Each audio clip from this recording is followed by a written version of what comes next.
ప్రార్థన చేసుకుందాం. పరిశుద్ధమైన మా పరలోకపు తండ్రి, నీ సన్నిధిలోనికి మరోసారి మమ్మల్ని ఆహ్వానించి నీ పరిశుద్ధమైన వాక్యాన్ని వినడానికి మాకు ఇచ్చినటువంటి మంచి తరుణం కొరకు నీకు స్తోత్రాలు. ఈ వాక్యం వింటున్నటువంటి ప్రతి వారి హృదయములను మీరు తాకి పరలోకం నుండి నీ దేవునులు వారు పొందినట్లుగా అనుగ్రహించి నడిపించు. యేసు అతి పరిశుద్ధ నామమందు వేడుకొనుచున్నాను తండ్రి, ఆమెన్. నా జీవితంలో 1990వ సంవత్సరం అనేది చాలా చీకటి సంవత్సరం. అంటే అనేకమైన కష్టాలు, దుఃఖాలు, కన్నీరు, నిరాశ, నిస్పృహ ఇవన్నీ కలిసి నన్ను ఎక్కడికో తీసుకెళ్ళిపోతున్నాయి.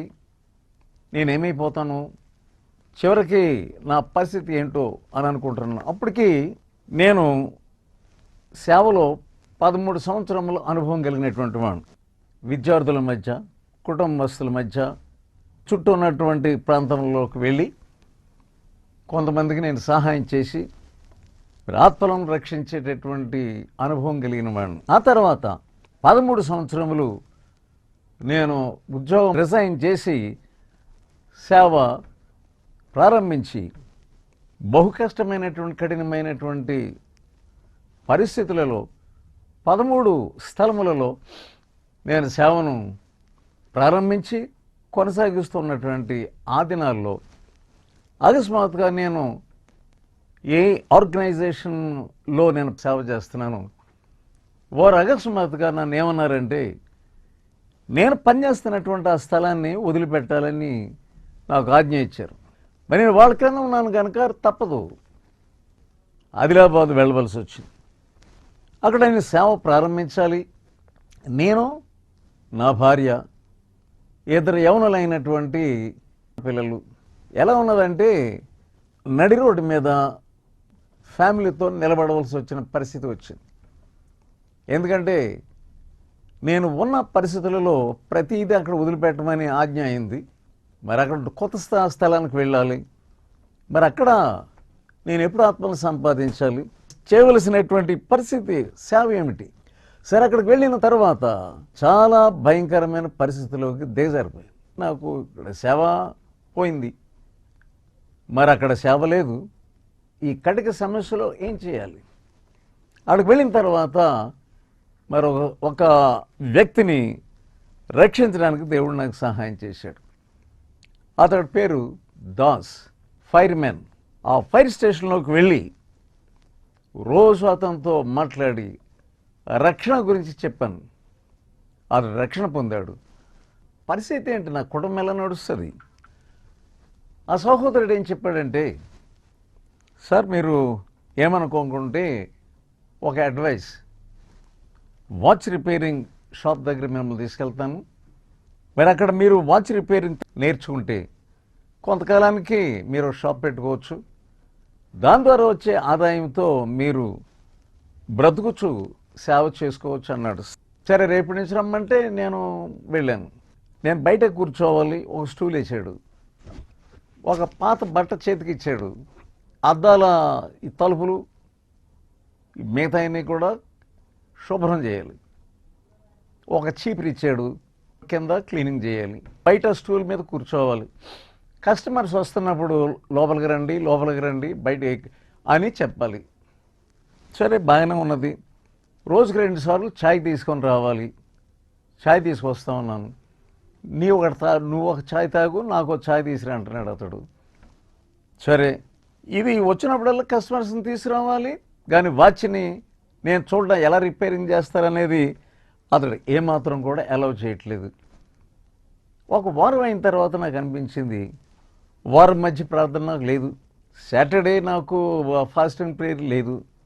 సరే, ఏమనుకున్నానంటే, బాబు నీ షాప్కి ఒక గుడ్ బై, నీకు ఒక గుడ్ బై. ఏంటి, అనేకమైన ఫ్యామిలీస్ని రిపేర్ చేసిన నేను, అనేక గుండెలను రిపేర్ చేసినటువంటి నేను, వాచ్ రిపేరింగ్ కొరకు నీ షాప్లో నేను పనిచేయటం ఏంటి అనుకొని అక్కడి నుంచి బయటపడ్డాను. అప్పుడు ఆ చోట చేరి బహు కన్నీటితో ఒంటరిగా ఒక స్థలానికి వెళ్ళి అక్కడ నేను ఏడుస్తా ఉన్నా. ఏమిటి, నా పరిస్థితి ఏమిటి? అప్పుడు దేవుడు నాకు ఒక వాక్యం చూపించాడు. ఏంటంటే మలాకి 3:17 ఏమిటంటే, నా వారే నా స్వకీయ సంపాద్యమయ్యుందురు. అంతే. అప్పుడు నా హృదయంలో అనుకున్నాను, నేను ఆయనకు స్వకీయమైన సంపాద్యం, నేను ఆయన వాడను, ఆయన నావాడు. ఏమిటి నాకు ఈ నిరుత్సాహాలు ఏంటి? సరే, ఒకరోజు ఒంటరి ప్రార్థనలు బాగా నేర్చుకున్నాను.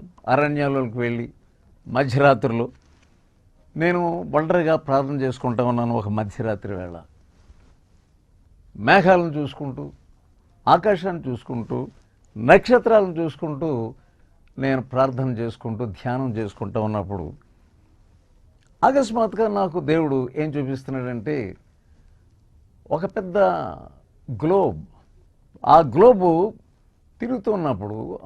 తిరుగుతున్నప్పుడు ఏమని దేవుని స్వరం వినబడుతుందంటే, లోకానికి నేను ఆశీర్వాదకరంగా చేస్తాను అని దేవుడు నాకు చూపించిన వాక్యాలు ఏంటంటే, గో అంటే వెళ్ళు, అండ్ ప్రీచ్ అంటే ప్రకటించు. ఆ తర్వాత వేర్ టు గో అంటే గ్లోబ్ ఆల్రెడీ ఆయన చూపించండి, ప్రపంచ సర్వలోకమునకు వెళ్ళి నాకు వాక్యము చూపించాడు, ప్రత్యక్షంగాను చూపిస్తూ ఉన్నాడు. సర్వలోకమునకు వెళ్ళి సర్వ సృష్టికి ప్రకటించు. ఒక చోట ఇప్పుడు వేదిక అనేటువంటిది ప్రపంచం అయిపోయింది. ఏదో ఒక పలానా చోటు కాదు, పలానా జిల్లా కాదు. ఆ తర్వాత నిన్ను భూలోకమునకు ఆశీర్వాదకరంగా చేస్తాను. ఇది నమ్మడానికి శక్యమా? అసలు నేను ఏ ఊరిలో నాతో మాట్లాడేవాళ్ళు లేరు, నా స్నేహితులు నాతో మాట్లాడరు, నా బంధువులు నాతో మాట్లాడరు. అసలు అంతవరకు నేను నడిపించినటువంటి వాళ్ళు ఎవరు పలకరించరు.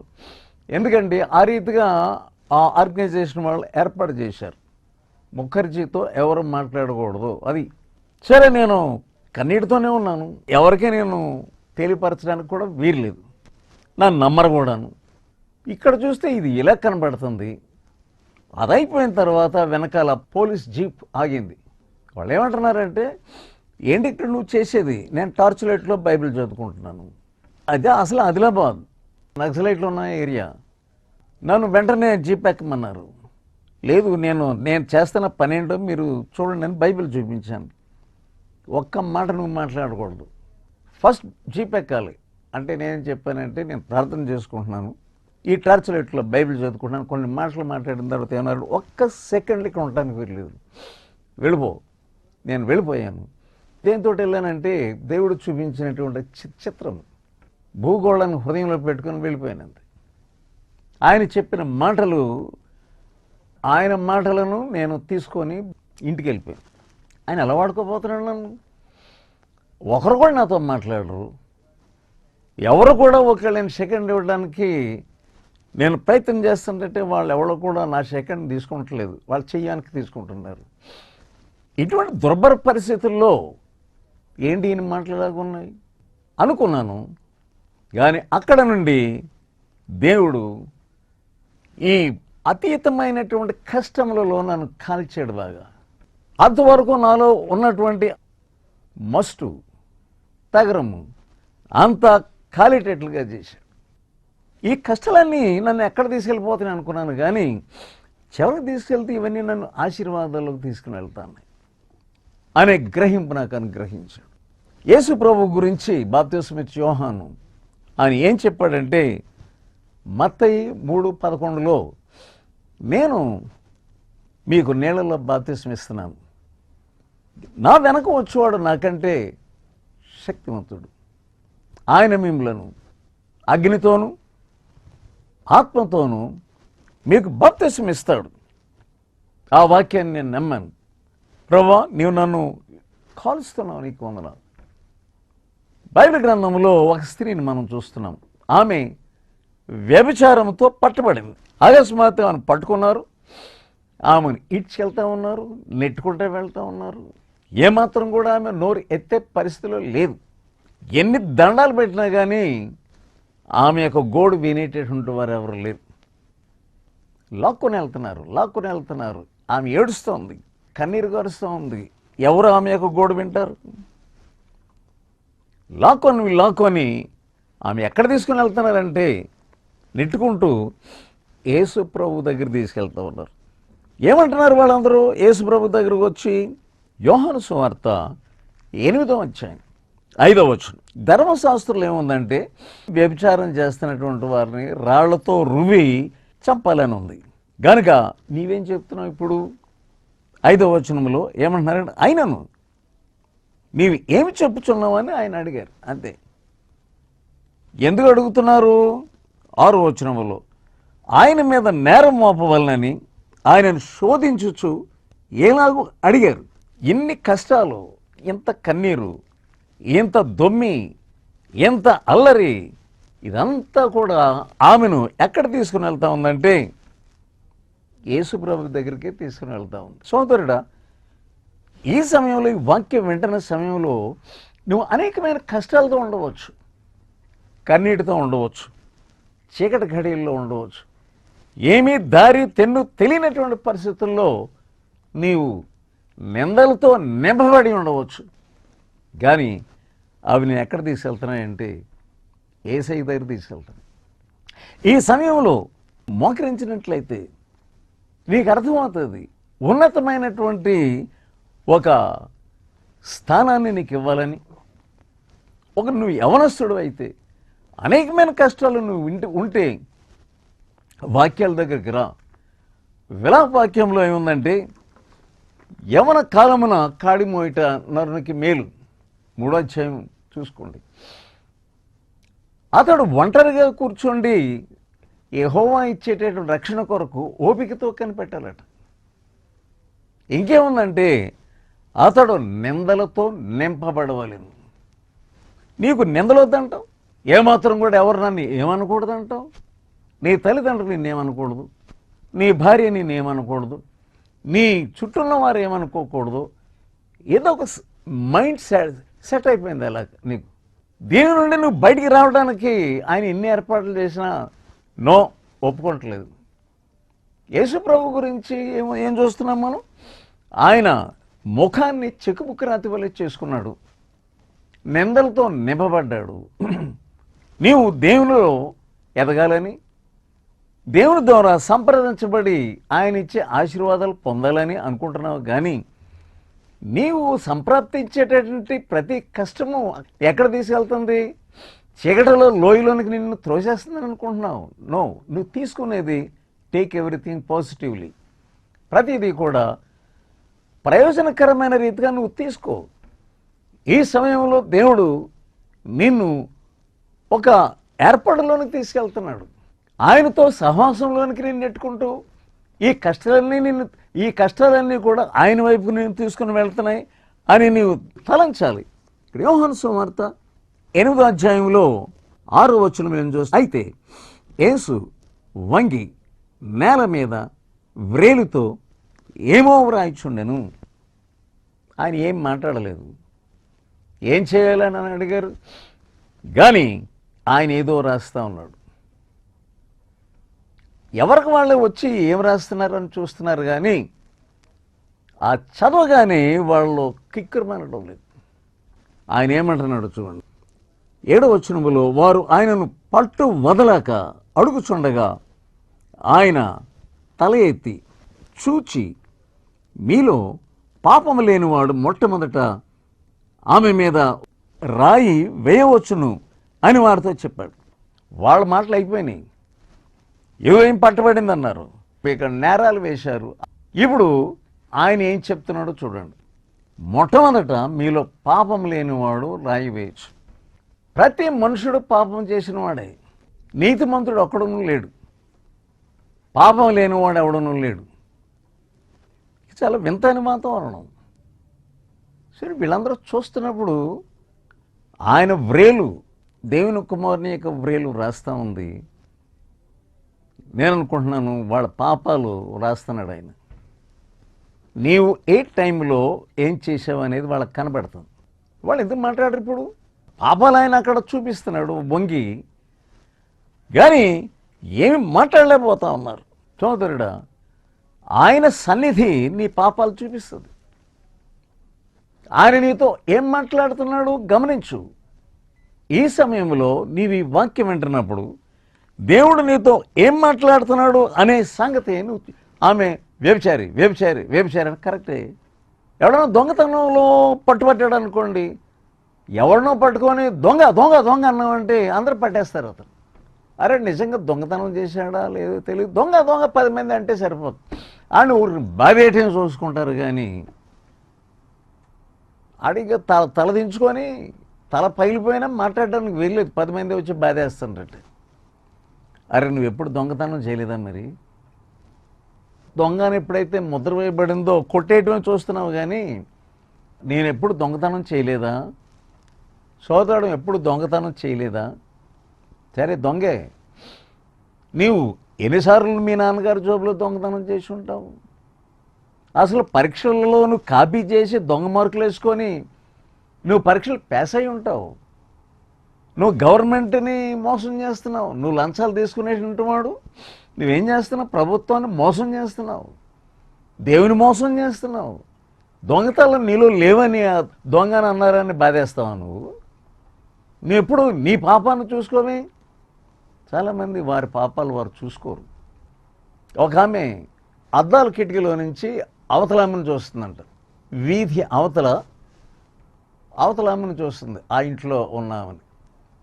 చాలా బ్యూటిఫుల్ హౌస్ అది, కానీ ఇంట్లో ఉన్నటువంటి పరిస్థితి అంతా కూడా ఎప్పుడు చూసినా కానీ ఆమె మురికి వస్త్రాలతో ఉన్నట్లు కనబడుతుంది. ఈమెమనుకుందంట, నేను తప్పకుండా ఆమె దగ్గరికి వెళ్తాను, ఎందుకలా మురిగ్గా ఉంది అని అడుగుతాను అనుకొని ఒకసారి వెళ్ళింది. వెళితే బాగా ఉంది, మంచి మంచి వస్త్రాలతో ఉన్నది, మురికి వస్త్రాలు లేవు. ఏంటండి మీరు రోజు నేను చూస్తున్నాను మురిగ్గా ఉంటున్నారు, ఈ రోజున క్లీన్గా ఉన్నారు ఏంటి? అసలు ఆమె అడిగిందంట, నువ్వే ఇంట్లో ఉంటావు అని అడిగిందంట. అది చూపించిందంట, అదే ఇంట్లో నేను ఉంటున్నాను. అప్పుడు ఆమె చూసిందంట, కరెక్ట్గా చూస్తే ఆమె చూస్తున్నటువంటి గ్లాస్ అంతా కూడా మురికితో ఉందంట. అప్పుడు ఒకసారి మీ ఇల్లు ఒకసారి చూసుకొని అర్థం ఎలా ఉందో అంటే చూస్తే నిజంగానే మురికిగా ఉంది. అప్పుడు చెప్పిందంట, ఏం చెప్పిందంటే, నువ్వు మురికి గ్లాసులో ఉంచి నన్ను చూస్తున్నావు కనుక నేను ఎలా కనపడుతున్నాను నీకు? మురికిగానే కనపడతా. వాళ్ళని వీళ్ళని నిందిస్తున్నావు, ఎంతో మురికి వాళ్ళ మీద ఉన్నట్లుగా నీకు కనపడుతుంది. కానీ సహోదరుడా, నీ మురికి ఏంటో నువ్వు చూసుకోలేనటువంటి పరిస్థితిలో ఉన్నావు. ఒకసారి ఈ సమయంలో నీ మురికి ఏంటో చూసుకో. తన అతిక్రమముల కొరకు పరిహారం నొందినవాడు ధన్యుడు, తన పాపముల కొరకు ప్రాయశ్చిత్తము నొందినవాడు ధన్యుడు, యెహోవా చేత నిర్దోషి అని అనిపించుకున్నవాడు ధన్యుడు. సహోదరుడా, నీ సంగతి ఏంటో దేవుని సన్నిధిలోకి వెళ్ళు. సహోదరుని మీద కోపపడు ప్రతివాడును, వ్యర్థుడా అని చెప్పే ప్రతివాడును శిక్షార్హుడు. అంతే. మత్తయి 5వ అధ్యాయం చదువుకో. నువ్వు ఎప్పుడూ కూడా వాళ్ళని వీళ్ళని నీ భార్యను నిందించేటువంటి పరిస్థితి నీకు అలవాటైపోయింది, కానీ నీ పరిస్థితి నువ్వు చూసుకోవటం లేదు, నీ తప్పులు నువ్వు చూసుకోవటం లేదు. ఎంతవరకు నీ తప్పులు నువ్వు చూసుకోకుండా ఉంటావు? నువ్వు ఏమంటున్నాడు ఆయన? 9వ వచనం, వారు ఆ మాట విని పెద్దవారు మొదలుకొని చిన్నవారు వరకు ఒకరి వెంట ఒకడు బయటికి వెళ్ళారు. అక్కడ పెద్దవారు మొదలుకొని చిన్నవారు, పెద్దవారు ఉన్నారు, చిన్నవారు ఉన్నారు. అరే చిన్నవారు ఎందుకు వెళ్ళిపోయారు? మరి ఇక్కడ రాస్తున్నప్పుడు వాళ్ళ పాపాలు రాస్తున్నాడేమో, పెద్దవారు వెళ్ళిపోయారు ముందు.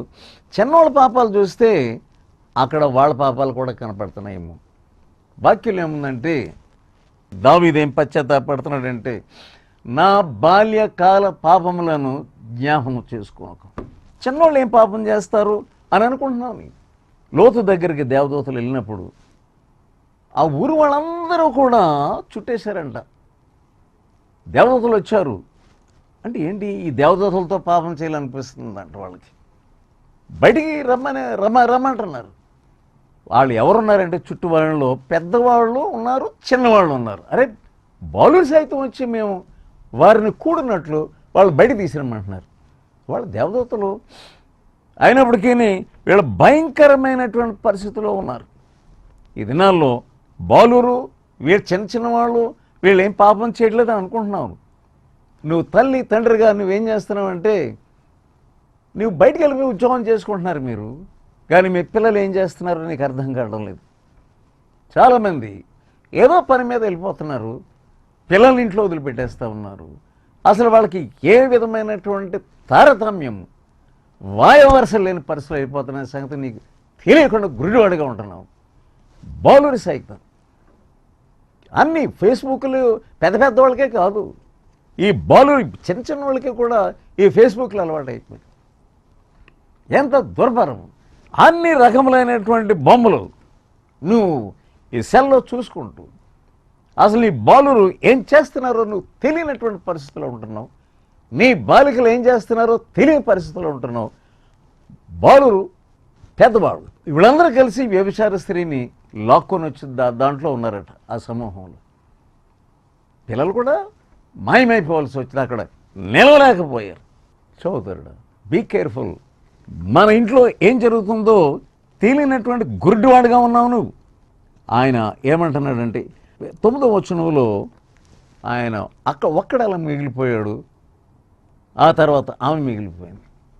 మరి వాళ్ళ చుట్టూ ఏముందంటే ఆ రాళ్ళు అక్కడ పడేసి వెళ్ళిపోయారు. ఆ స్త్రీ మధ్యను నిలబడి ఉండను, ఈ రాళ్ల గుట్టకు మధ్యలో ఉందంట. ఎంతమంది వచ్చారో చూడండి, మధ్యను నిలబడి ఉండను, అక్కడ ఇంకెవరు లేరు, వెళ్ళిపోయారు. మరి ఈ పరిస్థితుల్లో ఆమె ఏడుస్తాం, తల పైకెత్తలేకపోతాం. ఆమెను ఏమని సంబోధిస్తున్నాడో చూద్దాం. 10వ వచనం, అమ్మ, ఎటువంటి మృదువైనటువంటి మధురమైనటువంటి మాట. ఆ పరిస్థితిలో దాన్ని అమ్మ అనాలా అని అంటాం మనం, అది ఇది అని మాట్లాడతాం. కానీ ఈ సమయంలో యేసు ఒక్కడే ఆమెతో ఆదరణ కలిగినటువంటి మాట అమ్మ అని చెప్పగలిగినాడు. ఆ మాట ఆమె హృదయంలో దుఃఖాన్ని అంతటిని మింగేసిందంతే. యేసు మాట నీ హృదయాన్ని పూర్తిగా ఆదరించగలదు. అమ్మ అన్నాడంతే. సోదరుడా, నీ కష్టాలు నిన్ను ఎక్కడికో తీసుకెళ్ళట్లేదు. ఆమె అప్పటి వరకు పొందినటువంటి భయంకరమైనటువంటి పరిస్థితిని ఒక్క మాటలో ఆమె కోలుకుందంతే. నీకు ఏం చేయగలడో ఆ మాటలోనే ఆమె హృదయానికి స్వస్థత ఉంది. నిన్ను స్వస్థత కొరకే ఆయన అక్కడ తీసుకుని వెళ్తా ఉన్నాడు. నిన్ను రక్షణలోనికి నడిపించడానికి నేను అక్కడ తీసుకెళ్తా ఉన్నాడు. ఆయన ఏం ప్రశ్న వేశాడంటే, వాళ్ళు ఎవరు నేను శిక్ష విధించలేదా అంటే ఆమె ఏమంటుందంటే 11వ వచనం, లేదు ప్రభా. అందుకు యేసు, నేనును నీకు శిక్ష విధింపను. అది ఆయన ఇక ఆమెను శిక్ష విధించే పరిస్థితి లేదు. సోదరుడా, యేసు దగ్గరకు వస్తే నీ పాపాలను క్షమించే దేవుడు. ఎటువంటి పరిస్థితుల్లో అయినా నేను ఆదుకునేటటువంటి దేవుడు.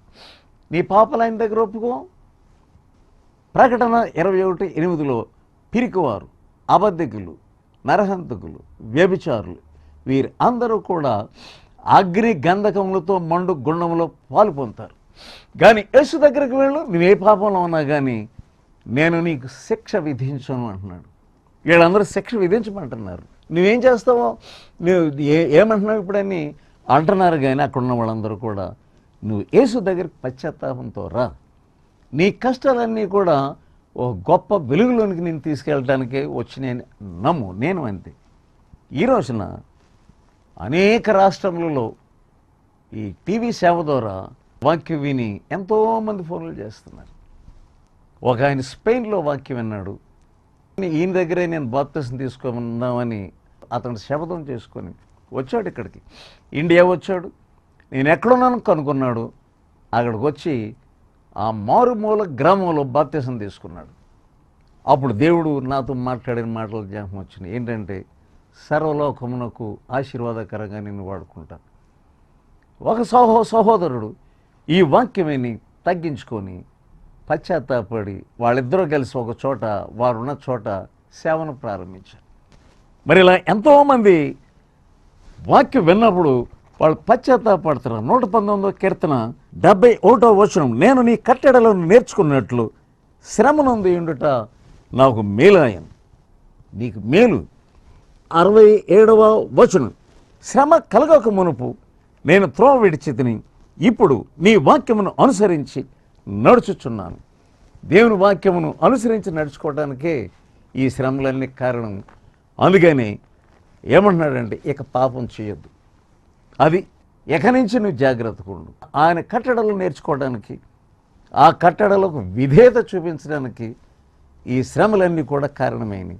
నా జీవితంలో కూడా నాకు వచ్చినటువంటి శ్రమలన్నీ కూడా ఇంకా ఆయన కట్టడలు నేర్చుకోవడానికి, ఇంకా ఉన్నతమైన స్థితిలోనికి వెళ్ళడానికి మరి నాకు కారణమైంది. దేవుడు నేను దీవించడం గాక. ప్రార్థన చేసుకో.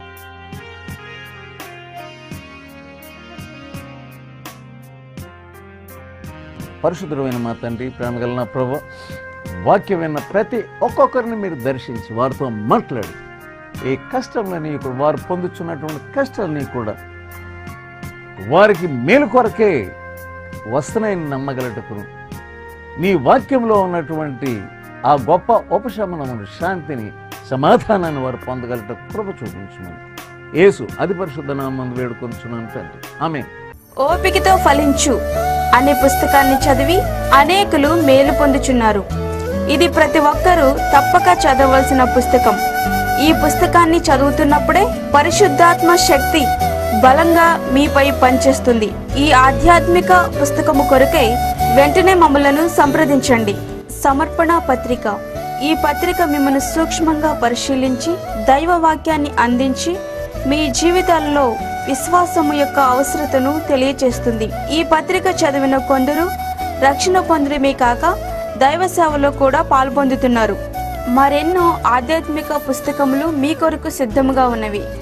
మా చిరునామా B Mukherjee 36-8-3A Woodpet near RCM church, Mogalrajpuram, Vijayawada 10. మా ఫోన్ నంబర్స్ 9553041655, 9390108373, 086624899991.